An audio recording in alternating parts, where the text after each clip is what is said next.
What's up, Hybers? I'm a little under the weather, excuse the sore throat, but nothing's stopping me on this 90s Friday. Hope everybody's good. 1999, I'll be bringing you 10 tunes total, 7-tune Friday, and then 3 bonus jams that are a little more from the pop, kind of bubblegum pop rock side of things. And then the main 7 picks are more straight up kind of alternative rock.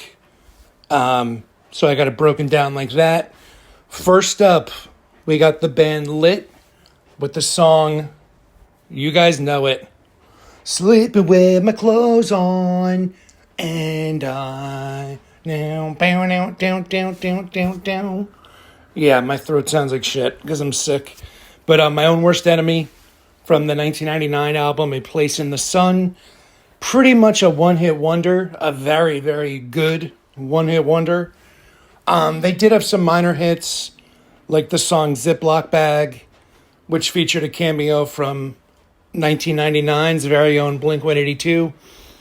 I believe they did some shows together on the Warped Tour, and they filmed the video while on tour together. I actually was at that show in New York City. And then the song Miserable famously featured Pam Anderson, and they were like a little mini people, and they were like, sitting in her hand. It was a pretty technically expensive video. And they definitely got some radio play on those songs. There was a song called No Big Thing, which I remember was in a couple soundtrack. You'd hear it in the background of a movie trailer. I think it was in the background of Tom Green's Freddie Got Fingered. I think it was in the background of The New Guy, which featured, what's his name, DJ something, the guy from Road Trip and that Hustle and Flow movie. So they definitely had some success. Their follow-up 2001 album, the song Lipstick and Bruises, was the single. To me, it kind of felt like there was a lot of filler. I personally like a few songs on the record. I actually think the singles were the best songs. But I think the general opinion from a lot of people that I knew was like the song My Own Worst Enemy was such a good song that when people bought the album, it was a little bit of a letdown. And, I would probably put it in the top 3 one-hit wonders in alternative rock of the 90s. You got to go the band Sponge and the song Plowed. You know that song, 1994.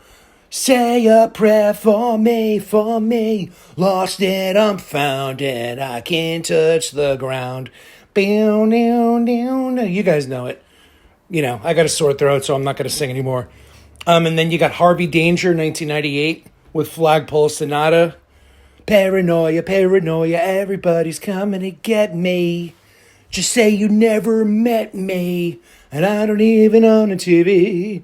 Well, I'm not sick, but I'm not well. You guys know it. I mean, this is probably like the third in that set of 3, like the biggest one-hit wonders in alternative rock. Were there any more in the early 90s I'm forgetting about? I mean, there's good songs. My Own Worst Enemy is definitely in the top 20 best songs of the 90s. When you're strictly talking alternative rock in particular, top 25, it's definitely there. I think it's right next to songs like Everlong from Foo Fighters, The Kids Aren't Alright from The Offspring.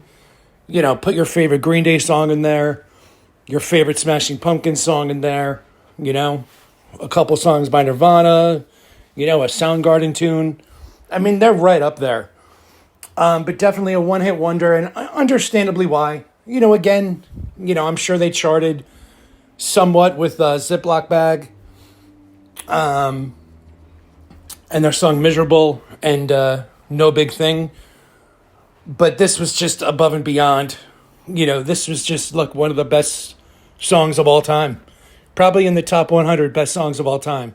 And I remember even years later in the 2000s, when somebody would put on this song, you would just get a burst of energy. It's one of those kind of songs. So anyway, I'll leave it there for that song. Next up, I'm going 9 Inch Nails. I was originally going to do a full album review, and carry on 1999 into like a 10-week thing, but it's just there's just not enough interest to spend that much time, hours researching and talking a single record. I just don't think that many people.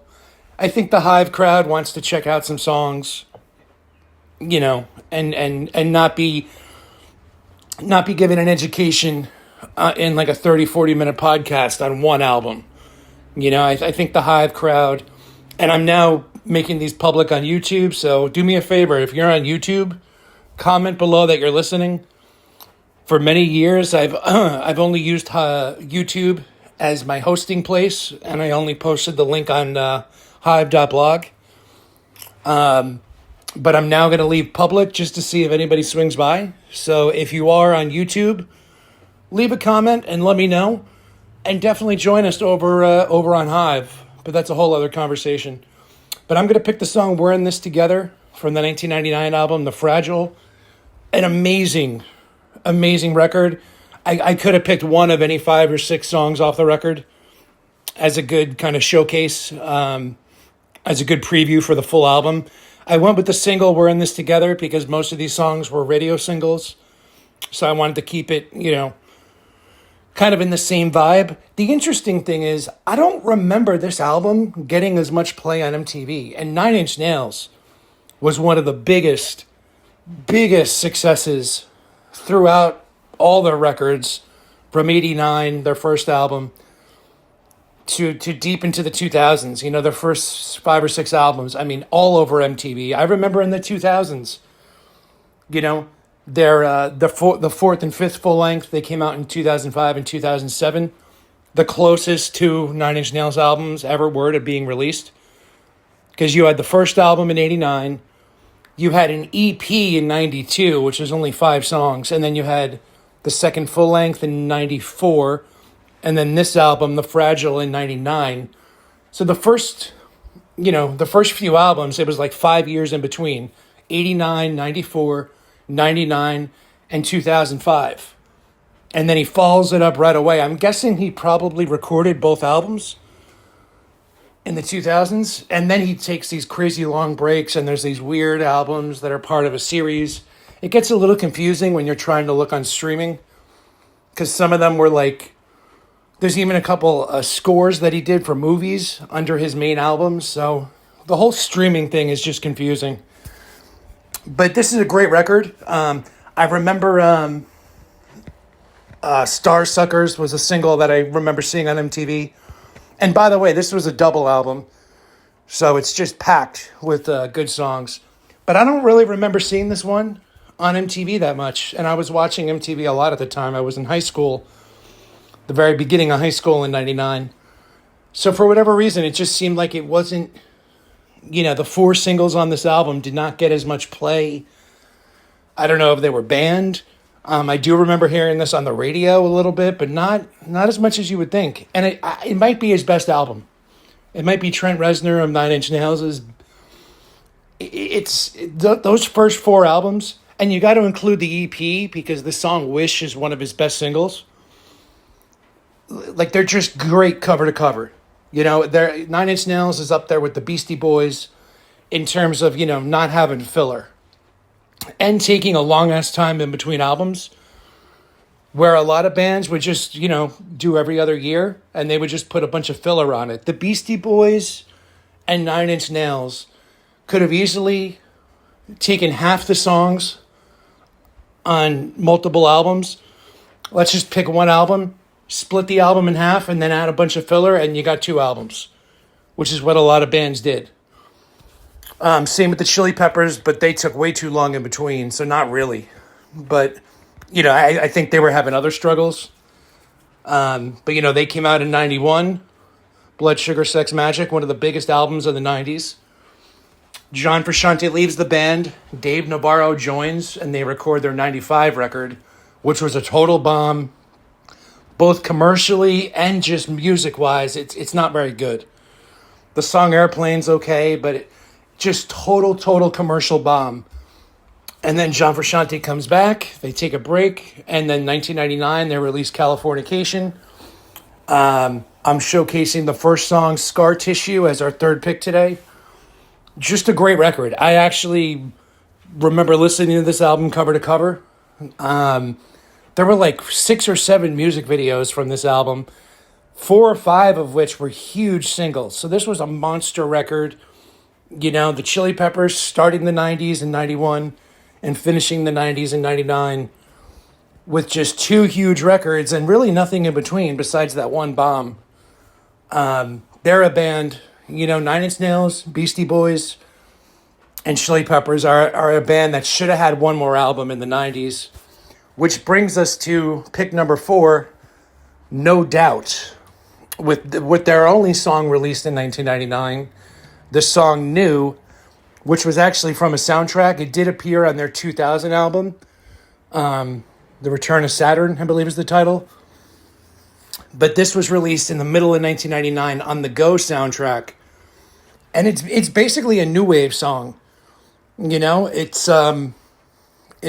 I remember at the time people were like, what is this? It just sounded so different. And I think No Doubt is a band that made this mistake. You know, they came out with Tragic Kingdom in 1995, and then their follow-up didn't come out till 2000. So you're talking 4.5 years without releasing anything, and it was just too long a break. It was just way too long a break, and the fans, you know, overall just did not love that record. It had some ska songs, it had some new wave songs. It was just so different. They spent too long recording. It was overthought. And then they ended up coming out with their next album a year later because, you know, that album bombed. And they ended up kind of being like a pop band with their 2001 record where they hired, you know, a bunch of big producers. Pharrell came in and co-wrote a bunch of songs. What songs were on that record? That song Hella Good. Keep on dancing. I forget. But anyway, that's 2001, so we don't have to talk about that today. But the song New, I think, is a decent song. Definitely sounds like an 80s new wave song. But again, No Doubt's one of these bands that should have had an album out by like early 98. And they should have had one more big album. They just took too long and missed the boat. You know, they could have been a band in the Rock and Roll Hall of Fame. They just missed it, you know. But all in all, a good song. Go soundtrack is not bad. For the 5th pick, we're going with Beck, a 90s, you know, classic with his 93 and 96 album. This is 1999, Midnite Vultures, the song Sex Laws. You know, the thing about Beck, you know, I was never his biggest fan. You know, we've picked his songs earlier in this run where we're talking 1990 to 99. You know, the song Loser came out in 93. Then you had the album Double's Haircut with Double's Haircut and the whatchamacallit Illusion. You know, they were consistently having alternative rock success. Maybe you could put Beck in with the Beastie Boys, Red Hot Chili Peppers, you know, the Soundgardens, you know, these bands that consistently had follow-ups that hit, you know, that were big hits. For me personally, I put it a level below that. But you got to go Beck, you know, when we're talking the 90s. Huge icon of the 90s, no doubt about it. Next up, we're going Third Eye Blind. So this song was not a big hit. Probably the only one on the list that wasn't. Because frankly, I just think their follow-up album to the 1997 Monster record, it wasn't as good. You know, it came out in late 99. We find out years later now that the band was fighting. There were a lot of issues. The guitarist ended up leaving after this. I think this song should have been the opening single. It's the song Anything from the 1999 album Blue. And they had the song 10 Days Late was a big MTV and pop radio hit. Never Let You Go was the opening single. That got a lot of play at MTV and radio. So they definitely had success, but it was definitely a drop-off from the previous album. I mean, they had 2 of the biggest hits on pop radio, you know. With do, do, do, Do, do, do, do. I want something else. And then they had the pop song, How's It Gonna Be When You Don't Know Me? You know? Huge success. And this was definitely a drop off. This song, the opening track, Anything, should have been a music video song. It wasn't. I just think it's the catchiest song on the record. And I figured Third Eye Blind deserve a mention in 99. So I'm throwing them in. And then I'm going to go Moby, which I know is going to feel a little out of place for some people. You know, the late 90s, you had a lot of electronic music. You know, you had The Prodigy in 97, the Chemical Brothers. You had Beck experiment with a little bit. You had Fatboy Slim in 98 with the song Praise You being a huge single. I covered that, you know, a month ago. And then you had like Moby, you know, kind of a different genre of the electric music scene. But you had all these electronic artists getting signed because that's what happens. You know, one band gets signed from a certain genre and then all the labels try to find the next one. I got to be honest. I actually think this album has a cool vibe. It's very different. You know, maybe it's not your thing. But me personally, I like it a lot. You know, take a little THC and just zone out to it. You know, take whatever, you know, gets you going. I just think it's interesting. I can understand putting it in the middle of a playlist with some of these pop rock songs could definitely be a down, kind of a down moment. But in terms of, you know, talking 1999 releases, I had to put this album play and play on. 3 monster hits, mega MTV play. The weird thing is the music video, which I remember seeing on MTV for this song. I'm going to do the song, Why Does My Heart Feel So Bad? The music video is nowhere to be found on YouTube, which is very strange. There's an animated version, but that's not the version I remember from MTV. There was a version where he was in the hospital and like his spirit is like roaming around. He left his body. It was like a very expensive, you know, high budget music video. But it's nowhere to be found. So I just put in the regular track. Again, maybe Moby's not your thing, but talking 1999, you got to talk the Foo Fighters' third album, you know, which I covered 2 weeks ago. For you hivers, I will put a link to what I covered the first week. I covered Blink-182. I'm going to include another song in the bonus picks below from them, but I included, their album, Week 1. Let me actually take a quick look. But for bonus tunes, I got 3 for you.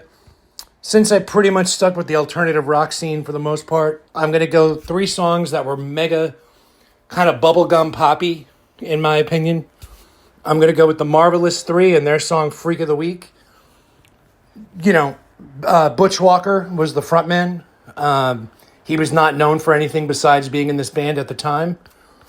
But he ended up becoming a big-time producer, wrote a lot of songs for bands in the 2000s, like Fall Out Boy, and, you know, bands like that. All right, so 2 weeks ago, when I did 1999 Part 1, I covered the Foo Fighters. I covered some of the new metal bands, like Limp Bizkit and POD. I covered Filter, Take a Picture. I covered a Chemicals Brothers song.